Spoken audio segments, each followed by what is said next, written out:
మన ఆదిశంకరాచార్యులు ఇటువంటి వాళ్ళు ఏం చేశారంటే సమ్మోహన యంత్రం, అక్కడ ఒక చిత్ర చిదంబర రహస్యం అది.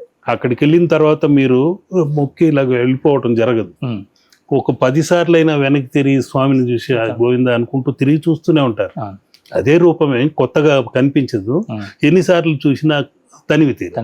కాబట్టి ఆయన ఏం చేశాడంటే ఆ సమ్మోహన యంత్రం, జన సమ్మోహన యంత్రము, ధనాకర్షణ యంత్రాన్ని అక్కడ పదిలిపరిచాడు. అది కూడా ఒక చిత్రలేఖనం. అటువంటి యంత్రాన్ని ఆయన గీసి ఆ శ్రీచక్ర ప్రతిష్ఠ చేసి పెట్టిన తర్వాత ఇంకా అక్కడి నుండి దేదీప్యమానంగా చక్రవర్తులు, రాజులు వీళ్ళందరూ, శ్రీకృష్ణదేవరాయలు లాంటి వారు అక్కడికి రావటం, అనేక స్వర్ణ కానుకలు, రత్న మాణిక్యాదులన్నీ సమర్పించుకోవటం, కొన్ని తరలిపోయినా ఉన్నంత వరకు ప్రపంచంలో ఆయన కోటీశ్వరుడు, అందరినీ కోటీశ్వరులుగా మార్చే శక్తి గల దేవుడు.